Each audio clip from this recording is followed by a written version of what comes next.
शांति।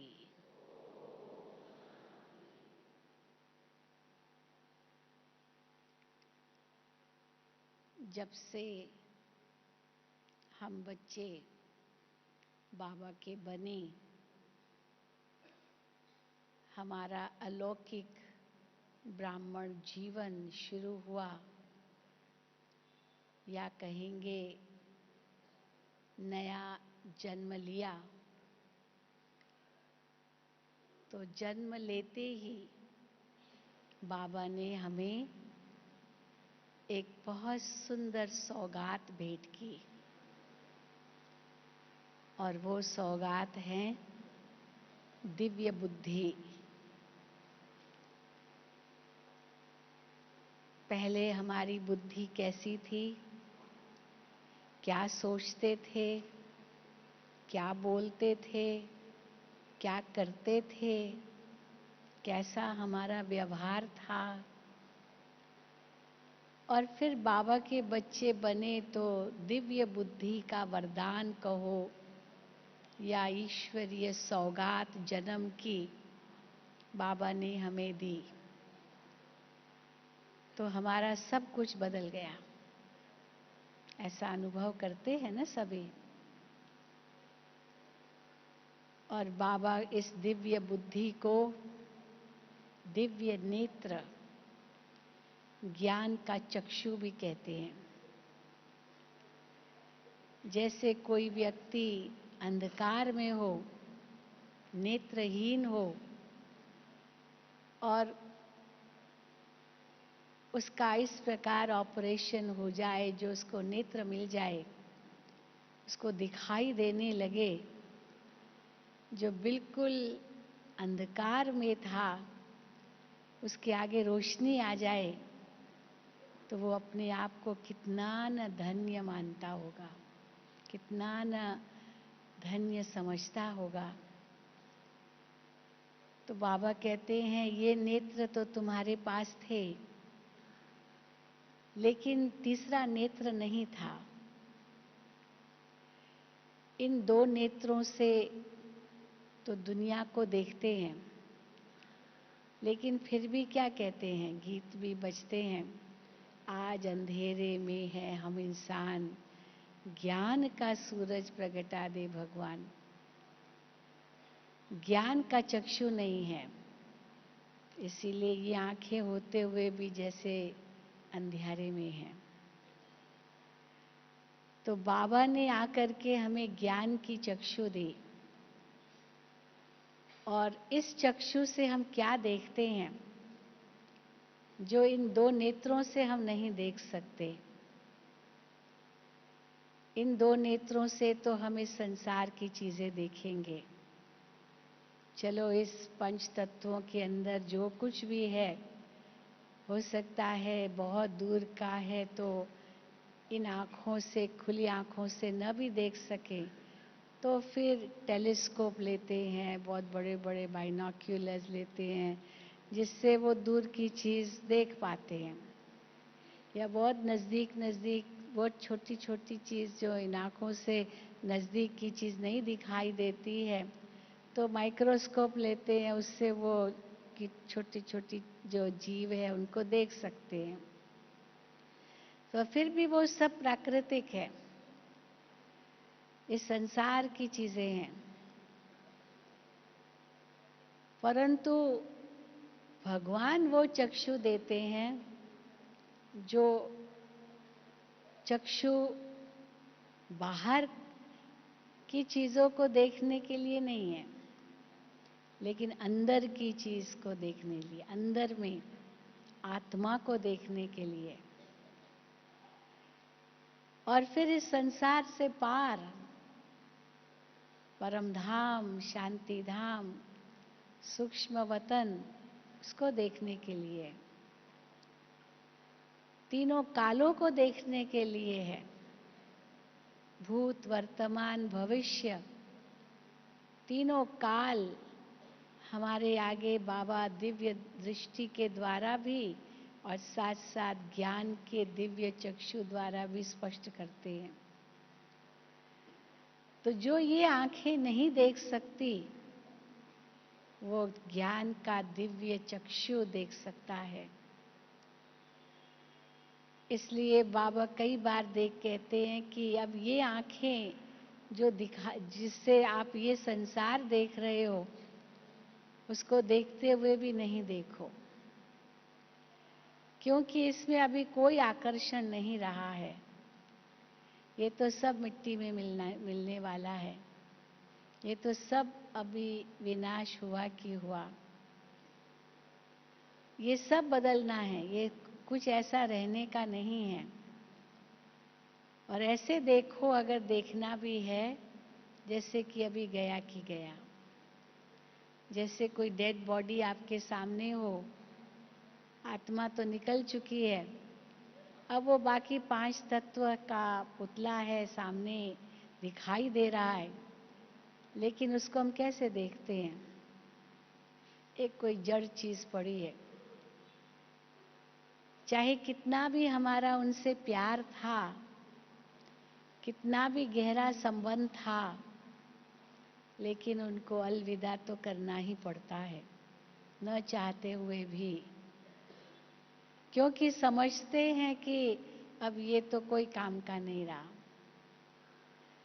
तो इसी प्रकार बाबा भी हम बच्चों को कहते हैं कि बच्चे, अब ये कलयुगी दुनिया कोई काम की नहीं रही। भले चकाचौंध तो बहुत है, बाहर देखने को जी भी करता है, और अगर कहा जाता है कि अंदर में देखो, अंदर में आपको सब कुछ मिलेगा, बाहर कुछ नहीं है, तो अंदर में देखने की हिम्मत भी नहीं है। क्यों नहीं है हिम्मत? क्योंकि अंदर में तो किचरा भरा पड़ा है। जैसे कोई डस्टबिन में किचरा भरा हुआ हो और कोई कहे कि इसको खोलो, कहेंगे नहीं नहीं नहीं, छी ये तो गंदा है, क्या खोल के करेंगे, बांस आएगी। या आपने अपने कबर्ड में बहुत कुछ ठूस के रखा है, इतना रख दे, इतना भर के रख दिया है, अब आपको कोई कहे कि भाई फलानी चीज ढूंढो, कहेंगे भाई ये कबर्ड खोलने को मुझे मेरा जी घबराता है, क्योंकि कबर्ड खोलोगी ना सब गिर जाएगा जो भी इसके अंदर है, इसीलिए अभी तो नहीं खोलूंगी, टाइम नहीं है। तो इसीलिए दुनिया वालों को भी जब हम कहते हैं कि भी अंदर झांक के देखो, तो या तो कहेंगे फुर्सत ही नहीं है। हम कई बार बड़े लोग आते हैं, वीआईपीज आते हैं, हम उनसे पूछते हैं कि आपके आगे एक अपॉइंटमेंट डायरी होती है, जिसमें आपका जो असिस्टेंट होगा, आपका सेक्रेटरी होगा या ईडीसी है, जो भी, वो आपके लिए अपॉइंटमेंट्स लेता है और वो अपॉइंटमेंट का टाइमिंग उसमें लिखता है, और आपके आगे वो लिस्ट देता है कि इनसे आपको मिलना है, इनसे मिलना है, इनसे मिलना है। लेकिन क्या कभी इस अपॉइंटमेंट डायरी में आपका अपना नाम भी है? अपना नाम भी है? तो आश्चर्य खाते, अपना नाम का मतलब हम तो दूसरों के लिए है। अपना टाइम कहाँ, अपने लिए की तो बात ही नहीं है। वो तो हम जाने, वो असिस्टेंट थोड़ी हमारा लिखेगा। फिर कहता है हाँ, अपॉइंट है हमारे लिए अपना टाइम, जब हम भोजन करते हैं, टीवी देखते हैं, अखबार पढ़ते हैं, वॉकिंग करते हैं, पिक्चर देखने जाते हैं, ये हमारा फ्री टाइम है, और उस टाइम, वो टाइम हमारे लिए है। तो हम उनको कहते नहीं, ये आपके शरीर के लिए है। भोजन कर रहे हैं, आराम कर रहे हैं, या जो कुछ भी आप रिक्रिएशन कर रहे हैं, वॉकिंग कर रहे हैं, ये आपके शरीर के लिए है। पर आपके लिए, तो वो आश्चर्य खाते, आपके लिए कुछ और होता है क्या? फिर उनको कहते आपकी आत्मा के लिए टाइम, अपनी आत्मा से बात करने लिए टाइम। तो फिर कहेंगे फुर्सत ही नहीं है तो खाना खाने की फुर्सत है, सोने की फुर्सत है, वॉकिंग की फुर्सत है। भाई शरीर को तंदुरुस्त रखना है, वॉकिंग चाहिए, कुछ एक्सरसाइज चाहिए, जिम में भी जाएंगे, कसरत करेंगे, कुछ न कुछ, भाई हेल्दी रहना है, स्वस्थ रहना है। तो आत्मा के लिए कोई टाइम नहीं है। तो कई कहते हैं, कई तो यहाँ तक कहते हैं कि जब हम उनको कहते हैं अंदर भी झांक के देखना है, तो कहते फुर्सत ही नहीं है, फुर्सत ही नहीं है। तो बहाना दे देते फुर्सत ही नहीं है। तो बाबा तो हमें कहते हैं कोई फुर्सत का टाइम निकाल करके अंदर देखने की जरूरत नहीं है, फुर्सत मिलेगी भी नहीं, लेकिन सब कुछ बाहर का करते हुए भी अंदर भी देखना है साथ साथ। तो ये दिव्य चक्षु अंतरात्मा को देखने के लिए है, और अंतरात्मा को देखते देखते तीनों लोकों, तीनों कालों को भी देखने के लिए है, जो ये आंखें नहीं देख सकती। और वो अगर देखना है तो फिर इन आंखों से जो दिखाई देता है वो देखते हुए भी नहीं देखो तो क्या समझो कि ये सब मरे पड़े हैं। गीता में यही अर्जुन को कहा भगवान ने। वो तो उनको मामा, चाचा, काका, ताया, ये सब गुरु गुसाई वही देख रहा था, और भगवान ने कहा ये सब मरे पड़े हैं, अभी इनकी मौत निश्चित है, ये गए कि गए। या तो इनको आत्मा देखो, आत्मा तो अविनाशी है, या तो समझो कि अभी ये गए कि गए, और दिखा दिया सारा युद्ध स्थल एक शमशान भूमि बन गया, सब मर गए। भविष्य दिखा दिया, उनकी मौत ऐसे ही होनी है, ये निश्चित है, और तुम्हारी विजय भी निश्चित है। तो भविष्य का भी साक्षात्कार करा दिया, और अंतरात्मा है ये भी तीसरा नेत्र देकर दिखा दिया। क्या तुम्हारा भविष्य होगा वो भी सब बता दिया। अर्थात तीसरा नेत्र दिया। लेकिन क्यों अर्जुन को 18 अध्याय सुनने पड़े ये सब बातें समझने के लिए? क्योंकि उनके अंदर मोह था, और उस मोह को जीतने के लिए उसको इतना समझाना पड़ा भगवान को। और जब समझ लिया कि ये मुझे कौन कह रहा है, ये किसने मुझे ये दिव्य दृष्टि दी, ये कोई साधारण जो हमारे सामने खड़ा है वो नहीं है, तो स्वयं साक्षात परमात्मा ने हमें दी। तुरंत सरेंडर हो गया, अब आप जैसे कहेंगे मैं करूंगा। तो हम सब अर्जुन हैं। बहुत सारे प्रश्न करते हैं जब बाबा के पास आते हैं, क्योंकि पहले तो जो पुराना भरा हुआ है भूसा वो भी तो निकले, बाबा कहते हैं। अर्जुन के में भी बहुत पुराना भूसा भरा हुआ था, इसलिए प्रश्न ही करता रहा, प्रश्न ही करता रहा, अपनी कमजोरी भी व्यक्त करता रहा। फिर समझता था मैं बड़ा ज्ञानी भी हूं, मैं तो ठीक ही सोच रहा हूं। लेकिन जब उनको दिव्य दृष्टि दी, मानो दिव्य नेत्र मिला, तब उनकी आंखें खुल गई कि मैं क्या सोच रहा था और वास्तविकता क्या है। तो बाबा ने भी हम बच्चों को जब से ये ज्ञान का नेत्र दिया, जिसमें आत्मा की पहचान दी, परमात्मा की पहचान दी, कर्म की पहचान दी, समय की पहचान दी, ये सारी पहचान देकर मानो तीसरा नेत्र हमारा खोल दिया। तीनों लोकों की पहचान दी, क्या करना है क्या नहीं करना है वो पहचान दी, सुबह से लेकर रात्रि तक हमारी क्या दिनचर्या हो उसकी जानकारी दी, समय को सफल कैसे करना है वो सब बताया, कैसे अपने सारे बंधन अब समाप्त करने हैं, मुक्ति, जीवन मुक्ति को पाना है, वो लक्ष्य हमें इतना ऊंचा दिया। इस संसार को स्वर्ग बनाना है, मानव से देवता बनकर के ये श्रेष्ठ आदर्श स्वरूप हमें बता दिया। तो मानो हमारे ज्ञान का तीसरा नेत्र खुल गया, और उससे हम आत्माओं को लाइट और माइट की प्राप्ति हुई। अब लाइट किसको कहेंगे, माइट किसको कहेंगे? लाइट माना प्रकाश और माइट माना शक्ति। तो एक एक ज्ञान के बिंदु से हमें प्रकाश भी मिला और शक्ति भी मिली। जैसे अग्नि होती है, अग्नि में दोनों चीजें होती है, प्रकाश भी होता है और गर्मी भी होती है। कहीं अग्नि जलाओ तो उसी समय प्रकाश होने लगेगा और गरम सेक भी आने लगेगा, क्योंकि अग्नि में दोनों चीजें हैं। तो इस ज्ञान के तीसरे नेत्र से कौन सा प्रकाश आया और कौन सी शक्ति मिली, कौन सा तेज मिला, जो पहले हमें नहीं पता था, ढूंढ रहे थे। बाबा ने हमें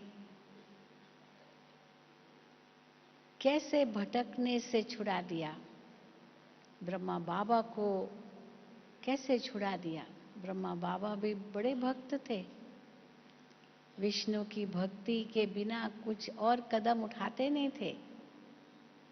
बिना नागा, रोज नित्य मुंह जूठा किए बिना स्नान पानी करके पहले गीता का पाठ करते थे।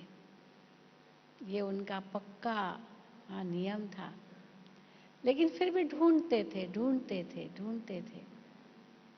कोई मंदिर नहीं छोड़ा होगा बाबा ने। सत्यता की खोज थी। उसके लिए कितने गुरु किए। कई बार बाबा बताते हैं कि दुनिया में तो कोई गुरु करता है ना, तो वो समझता बस मेरा एक ही गुरु है, बस गुरु एक ही है।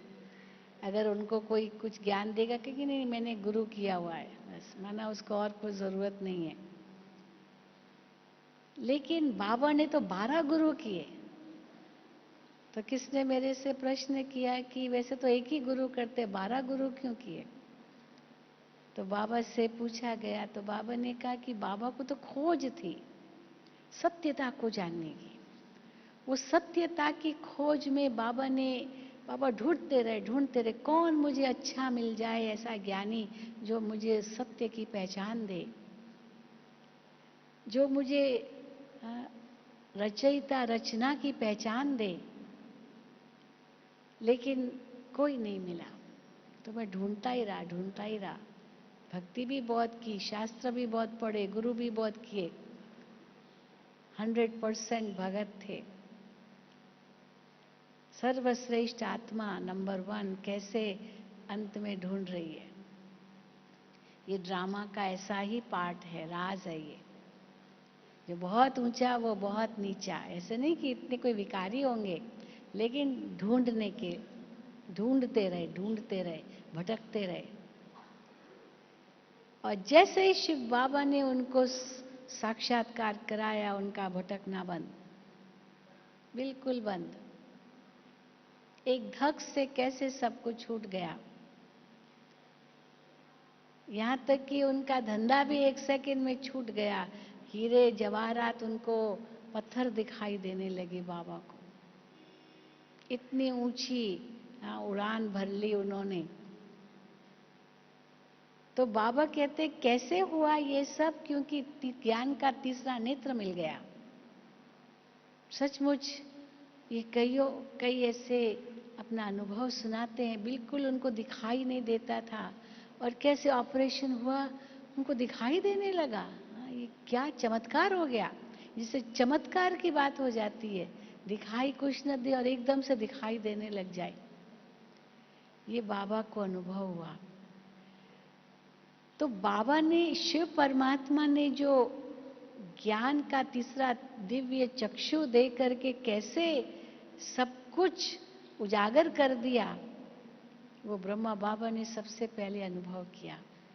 और एक सेकंड में कैसे नष्टो मुआ हो गए सब कुछ। सबसे देर नहीं लगी होगी बाबा को, मुश्किल नहीं लगा होगा, मेहनत नहीं लगी होगी।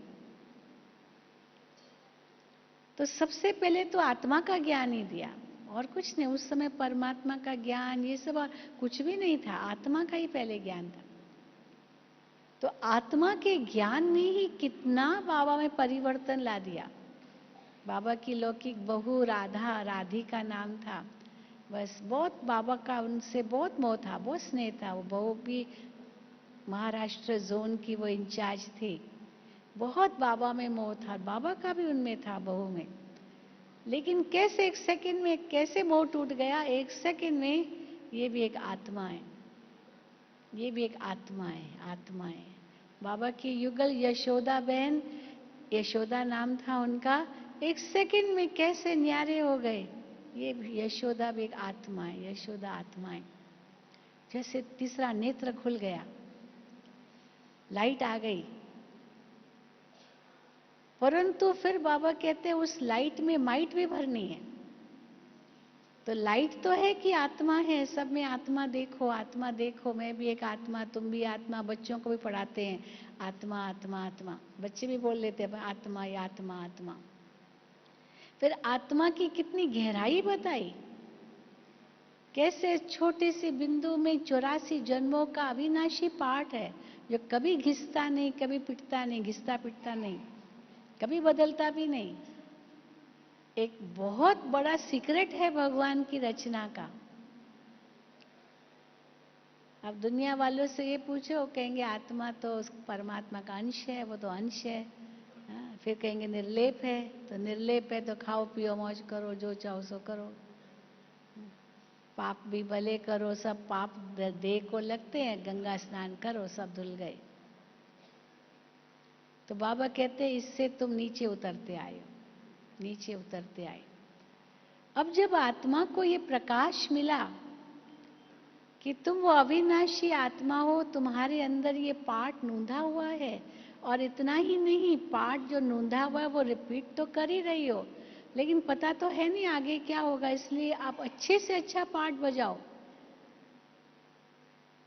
भले नूंधा हुआ है पर आपको पता नहीं है आगे क्या है। तो और आपको स्वतंत्रता भी मिली है कि अच्छे से अच्छा पाठ बजा सकते हो। ऐसा नहीं कि नहीं बजा सकते हो, कोई कठपुतली के रूप में हम नहीं हैं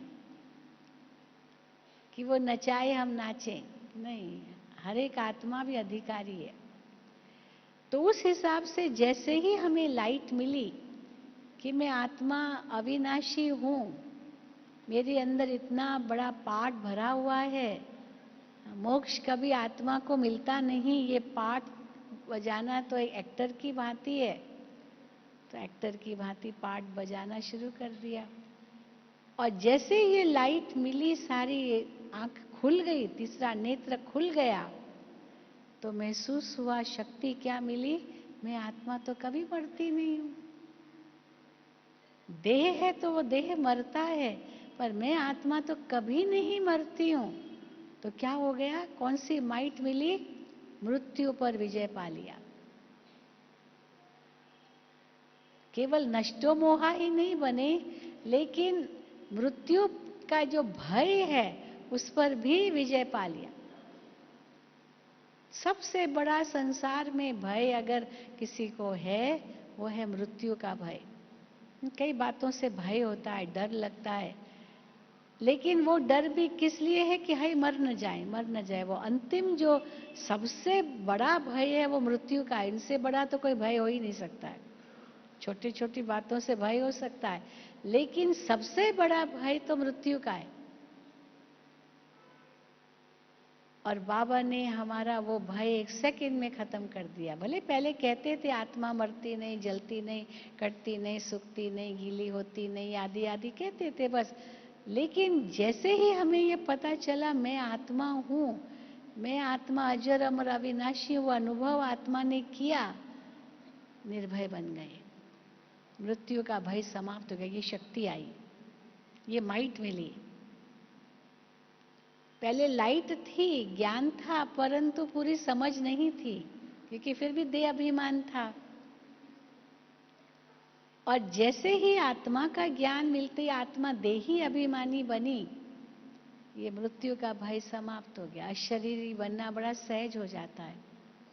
मैं आत्मा एक सेकंड में न्यारी बन जाऊं, एक सेकंड लगे, मैं से मक्खन से बाल।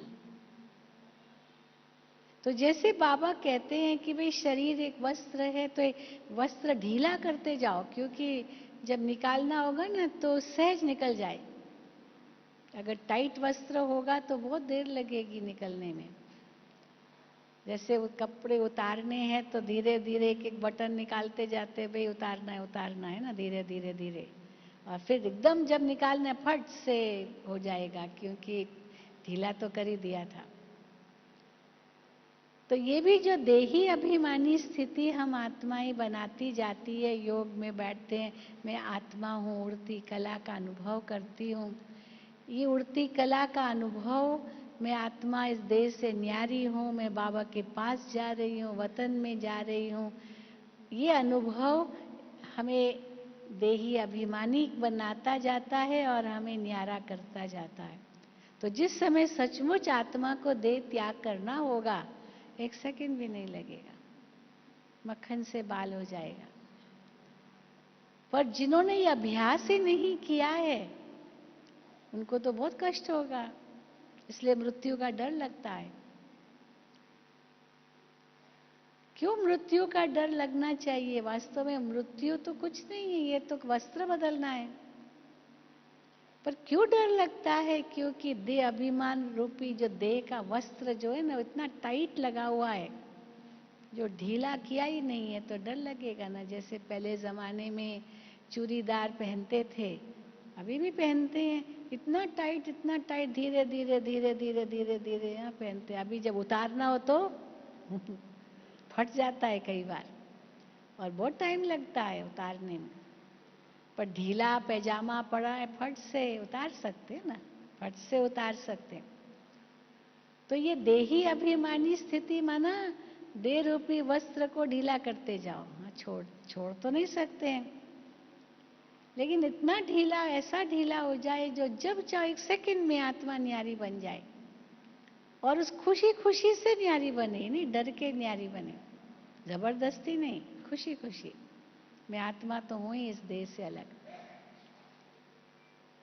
तो मृत्यु का भय तो 1 सेकंड में खत्म हो जाता है, क्योंकि मैं तो आत्मा हूं। ये अभ्यास करते रहना तो शक्ति आती जाएगी। फिर दूसरा क्यों डर लगता है मृत्यु से? क्योंकि वस्तुओं में इतना मोह होता है, ये मेरा मेरा मेरा मेरा। दुनिया में तो मेरा मेरा ही लगा पड़ा है, जहां जाओ मेरा मेरा मेरा ही है। मेरा के सिवाय तो और कुछ है ही नहीं, जैसे कि मेरा ही है। कभी नहीं कहेंगे ये तेरा ही, मेरा है। हाँ, भले मेरा न भी होगा तो भी किसी न किसी बहाने से मेरा ही बनाना है मुझे। तो जहां ये मेरा मेरा मेरा आया, फिर अंत में जब कुछ यहीं छोड़ के जाना है तो कैसे छूटेगा? वो मेरा मेरा तो छूटता नहीं है, न मैं छूटता है, न मेरा मेरा छूटता है। हाँ? दोनों ही पकड़ के रखा है दोनों ने आत्मा को। और बाबा कहते मेरा कुछ भी नहीं, कुछ भी नहीं मेरा, ये देह भी मेरी नहीं। ये अभ्यास चाहिए, ये अभ्यास, तब आत्मा को शक्ति मिलेगी। मैं कुछ भी नहीं लाया हूं, न कुछ ले जाऊंगा। 1 सेकंड में न्यारे बन सकते हैं। और उसका बहुत सुंदर बाबा मिसाल देते हैं, कछुए का मिसाल देते हैं, या पक्षी का मिसाल देते हैं। ये आत्मा के साथ लगते हैं। कछुआ क्या करता है? जब भी देखता है कोई ऐसी बात आ गई, विघ्न आया, झट से अपने अंदर में अंग ले लेगा, अपने को सेफ रखेगा। ऐसे ऐसे कछुए भी देखे हैं, इतने बड़े बड़े 500 साल तक कछुए जीते हैं, क्योंकि उनका अंदर का बॉडी का मेटाबॉलिज्म बहुत स्लो है। तो आप सोचो उनका जो हृदय होगा 500 साल तक जीता है। सबसे बड़ी आयु कछुओं की होती है, इंसान की तो उससे तो बहुत कम है। अब जो 500 साल तक वही दिल धड़के तो कितना शक्तिशाली होगा। और इतना उनका ऊपर से वो हार्ड शेल होता है, जो वो उनका कवच जैसा, उसके ऊपर ट्रक भी चला जाए ना तो भी वो मरते नहीं है। और सर्प का बाबा मिसाल देते हैं, कैसे खाल उतारता है। तो आत्मा, अगर कोई सामने कोई बात है, 1 सेकंड में न्यारे बन जाओ, न्यारे बन गए। मैं मेरा 1 सेकंड में खत्म हो जाए। न्यारा बनना माना मैं मेरा खत्म। तब न्यारे कहलाएंगे। क्योंकि मैं मेरा तो आत्मा तो मैं अकेली हूँ, बस बाबा साथ है। इसलिए बाबा कहते हैं मैं कहने की आदत है ना, तो उस समय क्या कहो, मैं आत्मा, मैं आत्मा, मैं भले कहो पर आत्मा। मेरा मेरा मेरा मेरा कहने की आदत है ना, तो मेरा बाबा, मेरा बाबा। तो क्या होगा, जो वस्तु और व्यक्ति जिसमें मोह जाता है वो मेरा मेरा मेरा खत्म हो जाएगा। तीसरी बात, हाँ, क्यों मृत्यु का भय लगता है? क्योंकि मैं मेरा मेरा मेरा मेरा करते तो डर लगता है, मुझे छोड़ना पड़ेगा, मुझे छोड़ना पड़ेगा, मुझे छोड़ना पड़ेगा। लेकिन जैसे हम अभ्यास करते जाते हैं, बाबा की याद में रहते हैं, ये मैं मेरा तो छूटता ही जाता है, क्योंकि मैं तो एक आत्मा हूं, मेरा एक बाबा है। फिर तीसरी चीज जो जिससे वो डर लगता है, मृत्यु का डर क्यों लगता है? क्योंकि भविष्य का ज्ञान है, भविष्य का ज्ञान, पता नहीं क्या होगा मेरा। और शास्त्रों ने तो और भी डर बिठा दिया कि तुम जाके कौवा बनेंगे, बिल्ली बनेंगे, कुत्ता बनेंगे, हाँ ये बनेंगे, वो बनेंगे, गधा बनेंगे, ये बनेंगे, सुअर बनेंगे। बाबा ने तो वो डर भी खत्म कर दिया है कि तुम ये कुत्ता बिल्ली नहीं बनेंगे, तुम क्या बनेंगे? मनुष्य को मनुष्य चोला ही मिलता है। एक माता हमारे पास आई थी, उसके बेटे ने शरीर छोड़ा था, बहुत दुखी थी, बहुत दुख था उसको। तो मुझे कहने लगी कि बहन जी मुझे बहुत बड़ा दुख, बेटा तो का तो वो गया, उसका तो दुख है ही है, लेकिन मुझे पता नहीं किसने उसको कह दिया कि तुम्हारा बेटा जाके कौवा बनाए। अरे बाप रे, तुम्हारा बेटा जाके कौवा बनाए। तो वो जब भी वो भी उनके घर के बाहर वो कौवे कां करते थे, तो कि मेरा बेटा तो नहीं है, मेरा बेटा तो नहीं। तो फिर क्या हुआ कि तो जब यहाँ हमने उनको वो टॉपिक हम लेते हैं, शिविर की टॉपिक कर्मों की गुह्य गति, उसमें हम बताते हैं कि किसी को भी वो जन्म नहीं मिलता है, लेकिन मनुष्य के चोले में जाएगा और मनुष्य चोले में उसकी भोगना है। तो ये बात उसको इतनी अच्छी लगी, तो बाद में मुझे कहा मैं बहन जी 5 मिनट आपसे लेना चाहती हूँ। तो ये कहा कि मुझे तो इतना डर बैठ गया कि मेरा बेटा कौवा बन गया है। तो यहाँ तो आप कहते हो कौवा नहीं बनते बहन जी, नहीं बनते। हमने कहा बिल्कुल नहीं बनते, आप निश्चिंत हो जाओ।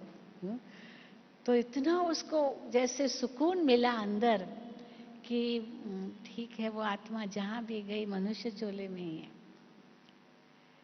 यानी कहने का भाव है कि आत्मा को इतनी शक्ति मिली, तो भविष्य का ज्ञान इंसान को इतना डराता है कि पता नहीं मैं क्या बनूंगा, पता नहीं क्या होगा।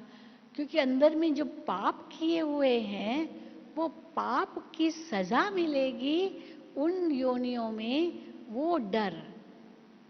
क्योंकि मनुष्य योनि तो कर्म योनि, वो सजा वो भोग योनि है, तो वही भोग योनि है, तो डर है कि वही भोगना है। और बाबा कहते हैं वो जानवर तो भोगना भोग योनि है ही नहीं, वो तो प्रकृति की शोभा है।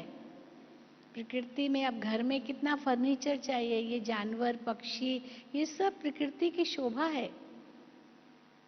आपको उन पर दया करनी चाहिए, आपको उनसे प्यार करना चाहिए, नफरत नहीं करनी है। इंसान से तो क्या, जानवर से भी नहीं नफरत करनी है। तो इसीलिए जैसे ही हमारी दृष्टि बदल गई, हम महसूस करते हैं कि हमको भविष्य का भी डर नहीं है, क्योंकि आत्मा अपने अंदर में वो श्रेष्ठ कर्म करने लगी है। तो अगर अभी भी शरीर छूटे तो भी भविष्य का डर नहीं है, बहुत अच्छा जन्म मिलेगा। क्या समझते हैं, अच्छा जन्म मिलेगा कि नहीं? जरूर मिलेगा।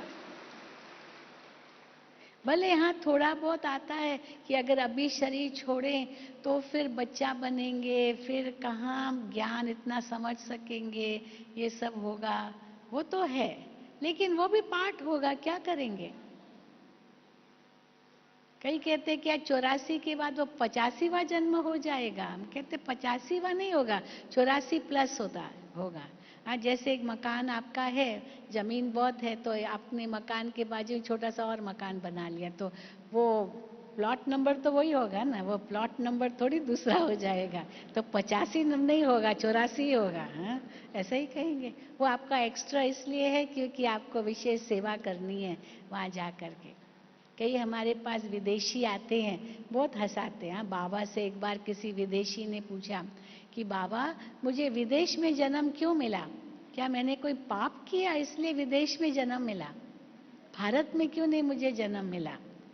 तो बाबा को पूछा, मैंने कोई पाप किया? बाबा ने कहा, नहीं बच्चे, पाप नहीं किया, लेकिन आपका ये पाठ है कि उस देश की आत्माओं का उत्थान करना है। क्योंकि भारत वाले तो वो भाषा आपकी जानेंगे नहीं, तो वो भाषा कौन सीखे? आप वहीं जन्म लेंगे तो उस भाषा अनुसार आप अपने देश के लोगों का उत्थान कर सकते हो, ज्ञान दे सकते हो। तो मान गई, बहन थी। तो फिर कहती, अच्छा बाबा, ये परंतु ये एक ही जन्म लिया या कई जन्म लिए वहाँ? तो बाबा ने कहा, एक ही जन्म है, अब बाकी तो भारत में ही थी। वो भी है कि कितने जन्म लिए, क्योंकि ज्यादा जन्म विदेश में लिए माना कोई ज्यादा पाप किया होगा। हाँ, कैसे वो समझते। और भारत वाले दुनिया में क्या सोचते हैं, विदेश में जन्म लेते तो बहुत अच्छा होता, भारत में दुख है। लेकिन जो बाबा के बच्चे विदेश में हैं, वो समझते हैं भारत में हमने जन्म क्यों नहीं लिया, वहां क्यों जन्म लिया। देखो इतना अंतर है। वो अपने आप को आदि भारतवासी मानते हैं, क्योंकि सतयुग के देवता ही है ना। लेकिन चलो बाद में दूसरे धर्म में कन्वर्ट हो गए, तो उनको ये चिंता है कि क्यों कन्वर्ट हो गए, हम क्यों कन्वर्ट हो गए, क्या हमने कोई पाप किया जो कन्वर्ट हो गए? तो बाबा कहते नहीं, वहां सेवा करनी है इसीलिए कन्वर्ट हो गए। देखो कितना वो अपने लिए नेगेटिव सोच, और बाबा ने इसको कितना पॉजिटिव कर दिया। तो इसलिए बाबा के बच्चों को तो भविष्य का भी डर नहीं है, जो होगा अच्छा ही होगा। इसलिए जब भी कोई शरीर छोड़ते हैं ना, तो उस समय हम मधुबन में ले आते हैं बॉडी को, यहाँ शरीर छोड़ते हैं ग्लोबल हॉस्पिटल में। कईयों की तो अंदर में यही इच्छा होती है, मैं शरीर छोड़ तो मधुबन में ही छोड़ूं। यहाँ तक अपनी इच्छा प्रकट करते हैं। एकदम आएंगे, कहेंगे बस मुझे तो मधुबन में शरीर छोड़ना है, मधुबन में शरीर छोड़ना है। जब उनको घर में कहेंगे तुम मत जाओ, तुम्हारी तबीयत ठीक नहीं है, तुम नहीं जाओ, हाँ इतनी यात्रा करोगे, नहीं मुझे तो मधुबन में ही शरीर छोड़ना है। इसलिए जबरदस्ती भी उनको आना ही है। और सचमुच बाबा उनकी इच्छा पूरी कर देता है, और वो यहीं छोड़ देते हैं शरीर। फिर तो वो कहते कितना भाग्यशाली है, इसकी इच्छा पूरी हुई। लेकिन सचमुच देखा जाए कि यही स्थिति है कईयों की, और उनको ये लगता है कि बस मधुबन में शरीर छोड़ा ना माना हमारा कल्याण ही कल्याण है। हाँ, जो भी होगा कुछ भी होगा। परंतु डर नहीं है। डर किस बात का, रोना किस बात का? न जाने वाले को रोना, न जिसका गया उसमें रोना। रोने की तो बात ही नहीं है। इसलिए जैसे ही हमें ये लगता है कि अरे इस भविष्य भी हमारा बहुत उज्जवल है, तो हम वही उस समय ही, जैसे जब शब्द दो शब्द बोलने होते तो यही कहते, ये आत्मा जहां भी जाएगी बाबा की बहुत सेवा करेगी। बहुत ऊंची भाग्यवान आत्मा है ये, और जितनी सेवा की उतना पुण्य जमा करके गई। इसलिए बाबा कई बार कहते अपनी हर घड़ी अपनी अंतिम घड़ी समझो, इसलिए टाइम वेस्ट मत करो। व्यर्थ बातों में अपना समय, श्वास, संकल्प शक्ति व्यर्थ मत करो, क्योंकि पता नहीं किस समय कुछ क्या हो जाए। लेकिन ये निश्चित है कि भविष्य हमारा बहुत ऊंचा है, क्योंकि आत्मा ने पुण्य कर्म किए हैं। पाप की सजा का डर नहीं है, क्योंकि अंत में बहुत डर लगेगा पाप की सजा का। और दूसरी बात, चौथी, ये पहली बात कि दे अभिमान, दूसरी बात कि मोह, तीसरी बात सजा, और ये चौथी फिर और बात आती है कि अकेलापन। कितना भी आप उस मरते व्यक्ति को कहो भगवान को याद करो, भगवान को अब याद करो, अब जिसने सारी उम्र ईश्वर का नाम भी नहीं लिया, मान लो, पैसा पैसा पैसा पैसा, ये हाँ ये मेरे, मैं मेरा, मैं मेरा में ही रहा, अब अंत में उसको भगवान याद आएगा? आएगा कभी? सोचो, आएगा? कभी नहीं। और शिव बाबा ने देखो हम बच्चों को कैसे न्यारा भी कर दिया, और अंत में बाबा के सिवाय तो कोई याद आएगा ही नहीं। क्या सोचते हो आप लोग? बाबा के सिवाय कोई और याद आएगा? बिल्कुल नहीं। तो क्यों डर लगता है? अकेलापन। हाय अकेला जाऊंगा, अकेला, क्योंकि कोई साथ तो चलने वाला नहीं है। तो अकेलापन डराता है इंसान को। एक तो अंधियारा, भविष्य का अंधियारा है। दूसरा अकेला, कोई अंधेरे रास्ते पर अकेले जाए, कितना डर लगता है। इसीलिए ये आत्मा के ज्ञान ने केवल लाइट ही हमें नहीं दी, पर माइट कितनी दी, शक्ति कितनी दी। फिर परमात्मा के ज्ञान ने कितनी हमें लाइट दी, कितना ढूंढ रहे थे। आज तक भी दुनिया में कितना ढूंढते हैं, अभी ढूंढ ही रहे हैं। कोई कहते भगवान आएगा, कोई कहते भगवान के पास हम जाएंगे।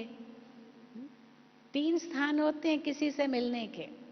एक स्थान होता है कि वो हमारे पास आए, दूसरा स्थान होता है हम उसके पास जाएं, और तीसरा स्थान होता है दोनों अपने घर से निकले और तीसरे जगह पर पहुंचे। वो भी स्थान होता है ना मिलने का। अब हम भगवान से कैसे मिलेंगे? हम उनके पास जाएंगे परम धाम में, या वो हमारे पास आएगा, या दोनों ही चल के किसी तीसरे स्थान पर पहुंचेंगे? क्या कहेंगे? मधुबन में सब आते हैं, हाँ, बाबा भी परम धाम से आता है और हम यहाँ से आते हैं। हाँ, ऐसे कहो ना। लेकिन परम धाम से आने से में तो कितनी देर नहीं लगती ना, 1 सेकेंड। अब हमको कोई 2 दिन लगा कर आए होंगे, कोई 3 दिन भी लगा कर आएंगे। नेपाल से जो आते हैं ना, वो तो कितना 3-3 दिन 3-3 रात लगा के आते हैं, ट्रेन में आते हैं तो। और भगवान को तो 1 सेकेंड लगता है, लेकिन आते हैं। परंतु प्रश्न उठता है कि क्या हम मुक्ति में जाएंगे या वो आकर के हमें ले जाएगा? क्योंकि हम तो जा ही नहीं सकते, आत्मा के पंख तो टूटे हुए हैं। कई समय से बाबा ने उस दिन भी मुरली में कहा था, कई समय से भगवान तो पहाड़ की चोटी है, अनेक रास्ते हैं उनसे मिलने के लिए, लेकिन उनको पता ही नहीं है कि भगवान को खुद आना पड़ता है ले जाने के लिए। फिर कई सोचते भगवान जरूर कहीं आया होगा, या भगवान आने वाला है, या भगवान के पास जाना, कुछ पता नहीं है। अब बाबा ने हमारे सारे अज्ञान अंधकार दूर कर दिया। मैं कौन हूँ, मुझे सही रूप में पहचानो। मैं जो हूँ, मैं जैसा हूँ, मुझे उस रूप में पहचानो। तो हमने बाबा को पहचान लिया, उसको स्वीकार कर लिया। फिर बाबा ने हम जो है जैसे हैं हमें भी स्वीकार कर लिया है ना। दोनों ने एक दो को स्वीकार कर लिया है कि नहीं किया है? या हम कहेंगे बाबा को, बाबा आप तो बहुत महान हो, हम तो अभी तक नहीं है, माना हम, बाबा हमें कैसे स्वीकार करेगा? लेकिन नहीं, बाबा ने हमें स्वीकार कर लिया है। तभी तो हम कहते हैं ना, हम ब्रह्मा कुमार कुमारियां हैं, ब्रह्मा की मुख वंशावली है, हम सच्चे ब्राह्मण हैं। फल बाबा कहते हैं कि कभी शूद्र से ब्राह्मण बनते हैं, फिर धीरे धीरे वापस शूद्र में भी आ जाते हैं। बाबा हमको नहीं छोड़ते हैं, हम बाबा को छोड़ के चले जाते हैं। बाबा यहाँ तक कहते हैं, बच्चे मुझे फारकती देते हैं, बच्चे मुझे डाइवोर्स देते हैं, पर बाबा कभी नहीं देंगे। बाबा ने तो स्वीकार कर लिया, पर बच्चे छोड़ के जाते हैं। परंतु अगर हमने सचमुच बाबा को स्वीकार कर लिया है, तो हम तो कभी नहीं छोड़ेंगे, कुछ भी हो जाए। फिर वो गीत याद आता है, चाहे मारो चाहे प्यार करो, हम तेरे द्वार से जाएंगे नहीं। तो इसीलिए यही पक्का इरादा हो कि हमने भगवान को पहचान लिया और भगवान ने भी हमें पहचान लिया है। और यही बाबा कहते हैं, बच्चे तुम तो मेरे वही कल्प पहले वाले बच्चे हो। तो देखो, लाइट भी आ गई, माइट भी आ गई बाबा को पहचानने से। फिर सृष्टि चक्र का ज्ञान, आदि मध्य अंत का ज्ञान पाने से कितनी लाइट आ गई। और उससे माइट क्या आई, जिसको बाबा कहते 5 स्वरूपों को याद करो, ये माइट है। लाइट तो आ गई, हम देवता, क्षत्रिय, वैश्य, शूद्र, फिर ब्राह्मण, फिर फरिश्ता, फिर परमधाम जाएंगे, 5 खाली लाइट नहीं, उसकी माइट क्या है, वो स्वरूप बन जाओ। सचमुच में आत्मा उस परम धाम में हूं। फिर मैं कैसे देवता का स्वरूप बनी, फिर मैं पूज्य स्वरूप द्वापर युग में आई, कैसे भगत लोग मेरी पूजा कर रहे हैं। अब कैसे मैं ब्राह्मण हूं, हर शुभ कार्य में ब्राह्मण की आवश्यकता होती है। मैं वही सच्चा ब्राह्मण हूं, ब्रह्मा की मुख वंशावली हूं। मैं ही फरिश्ता बनूंगा, मैं ही फिर वापस बिंदु बन जाऊंगा। तो वो 5 स्वरूपों की स्मृति, फिर उस स्मृति से समर्थी, यही स्थिति है जिसको कहेंगे लाइट और माइट। तो सृष्टि चक्र के ज्ञान से क्या हमें लाइट मिली, कैसे हम उसकी माइट लेते हैं, शक्ति लेते हैं, वो स्वरूप बन जाते हैं। और फिर ड्रामा, हाँ, सृष्टि चक्र का ज्ञान और ड्रामा का ज्ञान में क्या अंतर है तो वही चीज, लेकिन ड्रामा माना रेपिटेशन, हूबहू। इस ड्रामा के राज ने, बाबा ने जैसे हमारे लिए इमरजेंसी एग्जिट खोल दिया है। हाँ, जैसे आप जानते हैं कोई कहाँ किसी बस में, ट्रेन में, फ्लाइट में इमरजेंसी गेट्स होते हैं, इमरजेंसी खिड़कियां होती है, दरवाजे होते हैं। अगर कहीं आग लग गई, यहाँ कुछ ऐसा हुआ कुछ कहीं, तो वो इमरजेंसी गेट को तोड़ते हैं या दरवाजे को या खिड़की को, और वो या दरवाज़ा, वो इमरजेंसी होता है, वो ऐसे नहीं खोलेंगे, केवल इमरजेंसी के समय खोलेंगे। विदेशों में तो इमरजेंसी वो सीढ़ियाँ भी है, फायर एग्जिट कहते हैं उसको, कई चीज़ें हैं। वो ऐसे दरवाज़ों में हम बिल्कुल खोल नहीं सकते जब तक वो कोई आग वाग न लगे। तो भगवान ने ये जो ड्रामा का हमें ज्ञान दिया है, ये इमरजेंसी एग्जिट का ज्ञान दिया है। कैसे है इमरजेंसी एग्जिट? कितनी बातें आती है, ये क्यों हुआ, ये कैसे हुआ, ये कहाँ हुआ, कब हुआ, क्या क्या क्या, क्यों ये, इसको नहीं होना चाहिए था, ऐसे नहीं होता तो ये नहीं होता, ये होता तो ये नहीं होता। इतना सोच लेते, इतना सोच लेते, इसकी जिसकी कोई ज़रूरत नहीं, हो गया ना। तो इमरजेंसी एग्जिट क्या है उसका? इमरजेंसी दरवाज़ा बाहर निकलने का इन व्यर्थ बातों से, ड्रामा। एक शब्द आपको उषा बहन ने चाबी दी, वहां की चाबी, वो मास्टर की है, तब ये दूसरी चाबी मैं आपको दे रही हूं। हाँ, ड्रामा की चाबी। ड्रामा की चाबी ऐसी है, जैसे लगाओ सारा व्यर्थ खत्म, सब व्यर्थ खत्म हो जाएगा। कुछ भी सोचने की जरूरत ही नहीं है, क्योंकि वापस तो आएगा नहीं। हाँ, अगले कल्प में फिर आएगा जरूर। और इस ड्रामा में एक तो नथिंग न्यू, ऐसा ही होना था। और दूसरा, ड्रामा की ये विशेषता है कि जो कुछ भी होता है उसमें कुछ कल्याण है, कल्याण है। बिना कल्याण के इस ड्रामा में कुछ है ही नहीं। लेकिन उस समय हो सकता है वो कल्याण हमको दिखाई नहीं दे रहा है, लेकिन है जरूर। वो तो बाबा जाने, बाबा जाने। इसलिए बाबा जाने, बाबा को जो करना उसमें कल्याण है, ये समझ करके हम बिंदु लगा देंगे, आगे कुछ भी नहीं सोच सकते, वो तो हो गया। तो हमारा समय, श्वास, संकल्प शक्ति कितना बच जाता है, कितनी शक्ति आती है आत्मा को। नहीं तो हम देख रहे हैं दुनिया में लोग पागल होते जा रहे हैं, डिप्रेशन के मरीज बनते जा रहे हैं, युवा पीढ़ी। क्योंकि इतना नेगेटिव सोच लेते, इतना नेगेटिव सोच लेते, क्या का क्या सोच लेते हैं जिसकी कोई जरूरत नहीं है। सोचने से क्या होगा, और ही शक्ति खत्म हो जाएगी। तो जो कुछ होगा, होना है, ये कल्याणकारी है। मुझे याद है एक बार साकार बाबा ने क्लास में एक बात कही थी, बच्चे जो समझते मैं त्रिकालदर्शी हूं वो हाथ उठाए। तो सब ने हाथ उठाया। मैं त्रिकालदर्शी। बाबा कहते तुम त्रिकालदर्शी हो, तीनों कालों को जानते हो।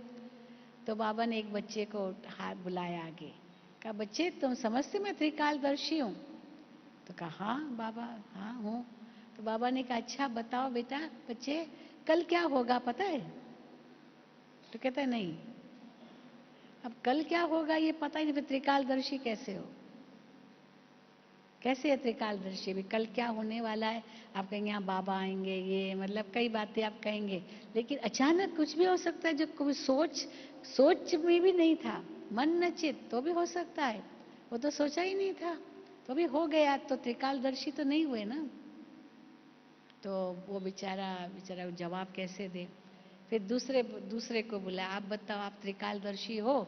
वो थोड़ा ज्यादा समझदार था, उसने कहा हाँ बाबा। तो कहा कैसे, कल क्या होगा बताओ? तो कहा बाबा जो भी होगा अच्छा ही होगा।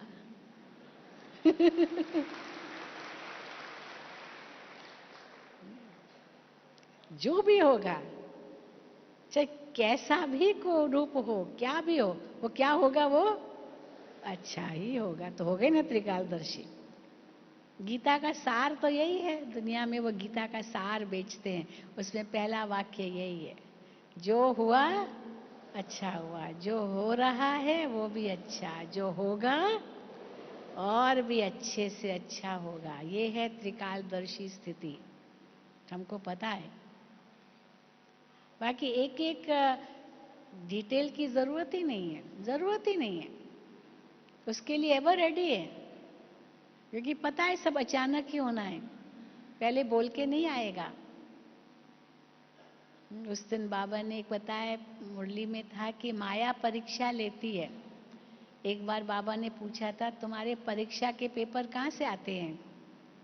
तो एक बच्ची से पूछा, तो वो कैम्ब्रिज यूनिवर्सिटी में पढ़ती थी, तब कैम्ब्रिज था। तो बाबा को कहा उसने, बाबा मेरे पेपर लंदन से आते हैं, कैम्ब्रिज यूनिवर्सिटी से आते हैं। तो बाबा ने फिर पूछा, अच्छा सभी बच्चे आप बताओ आपका पेपर कहाँ से आता है? तो किसी ने जवाब दिया, बाबा हर एक जो है ना वो पेपर ही देता है, पेपर ही लेता है हमारा, क्योंकि एक एक पेपर ही लेता है ना, मानो कुछ न कुछ विघ्न आया, कोई बात आई, चाहे किसके द्वारा कुछ भी, वो पेपर ही लेता, हर वक्त पेपर है। फिर बाबा ने पूछा, अच्छा बाबा पेपर लेता है, माया पेपर लेती है, या कर्मों का हिसाब किताब है वो पेपर लेता है? पेपर कौन लेता है हमारा, हमारी परीक्षा कौन लेता है? हैं? कई कहते ना ये भगवान ने मेरी परीक्षा ली, जैसे राजा हरिश्चंद्र के लिए बताते, भगवान ने उसकी परीक्षा ली, उसकी सत्यता की परीक्षा ली, अंत तक उसकी पत्नी, उसका बच्चा, उसके लिए भी कुछ कफन नहीं है, यानी इतने तक उसको मेरा कुछ नहीं, मेरा कुछ नहीं, ये सत्यता की परीक्षा ली। तो किसी के लिए सत्यता की परीक्षा भगवान ने ली, किसके लिए धीरज की परीक्षा ली, ये धीरज कितना है, कितना धीरज धारण कर रहा है, धीरज। तो भगवान परीक्षा लेता है क्या? लेता है क्या भगवान परीक्षा? क्या समझ, जो समझ से भगवान परीक्षा लेता है वो हाथ उठाए, कोई नहीं। अच्छा, जो कहता माया परीक्षा लेती है वो हाथ उठाए। अच्छा, धीरे धीरे, थोड़े थोड़े। जो समझते कि सारे ही मेरे से परीक्षा लेते हैं, हर एक व्यक्ति, वो हाथ उठाए, उसमें भी थोड़े थोड़े। तो परीक्षा क्या है? ये सब मेरा कर्मों का हिसाब किताब चुकतू हो रहा है। ये परीक्षा की बात सोचो ही नहीं, ये हिसाब किताब चुकतू हो रहा है, क्योंकि मेरा ही तो हिसाब किताब है ना, और किसी का थोड़ी है। तो मुझे और कोई हिसाब किताब आगे नहीं बढ़ाना है, जो हिसाब किताब इतने 63 जन्मों के वही पूरे करूं पहले मैं। किसी के सिर पर बहुत ऋण हो और उसको ऋण चुकतू करना है, तो वो सोचेगा ना कैसे ऋण चुकतू करो, या और ऋण तैयार, और ऋण धारण करना बढ़ाऊं, वो तो नहीं सोचेगा ना। तो एक तरफ बाबा हमारी कमाई करा रहे हैं, और इतनी कमाई बाबा कहते हैं आप कर सको जो 21 जन्मों तक आपकी कमाई चलती रहे, और 63 जन्म जो आपने गंवाया है ना वो भी खत्म हो जाए, वो ऋण भी चुकतू करना है 63 जन्मों का, और 21 जन्मों की कमाई भी जमा करनी है। तो कितना काम करना पड़ेगा। और फिर कोई सोचे कि हाँ क्या करूं, व्यर्थ संकल्प चलते हैं ना, क्या करूं, इतना काम है, व्यर्थ संकल्प करने का टाइम कहाँ है टाइम? बड़े लोगों को टाइम थोड़ी होता है छोटी छोटी बातों के लिए। तो बाबा कहते तुम तो बड़े बड़े वीआईपी हो, V V V V V VIP. बाबा ने एक बार कहा था मुरली में, वी वी वीआईपी, कितना वी डालो, ऐसे वीआईपी हो। क्योंकि अंत में तुम्हारा ही नाम बाला होना है। अभी तो कहेंगे वो फलाना भी बहुत अच्छा सुनाता है, फलाना भी बहुत अच्छा सुनाता है, हाँ उनसे भी बहुत कुछ मिलता है, बहुत प्राप्ति है। अंत में कहेंगे वो भी नहीं, आप भी नहीं, आप ही। क्या कहेंगे? आप ही। क्योंकि सबके पोल खुलते जाएंगे, सबके पोल खुलते जाएंगे, सबकी गदियां हिलने वाली है। क्योंकि अंतर में वो पवित्रता नहीं है। इसलिए भगवान ने सबसे पहले आत्मा में ये पवित्रता का बीज डाल दिया। ये पवित्रता ही अंत में आत्मा का उद्धार करेगी। इसीलिए कितना बाबा हमें दिव्य ज्ञान देकर, लाइट और माइट दे करके कितना ऊंचा बनाता है। इस ब्राह्मण जीवन पर नाज करना चाहिए। तो नाज वही कर सकता है जो इसकी कीमत जानता हो। इसलिए ये ज्ञान का दिव्य चक्षु बाबा ने हमें दिया है, जिससे सब कुछ स्पष्ट हो जाता है, कुछ भी पूछने को रहता ही नहीं है। अब ऐसे सच्चे ज्ञानी तो आत्मा बाबा के बच्चे हम बन जाएं, तब हम बाबा का नाम बाला कर सकेंगे। अच्छा, ओम शांति, ओम शांति, ओम शांति।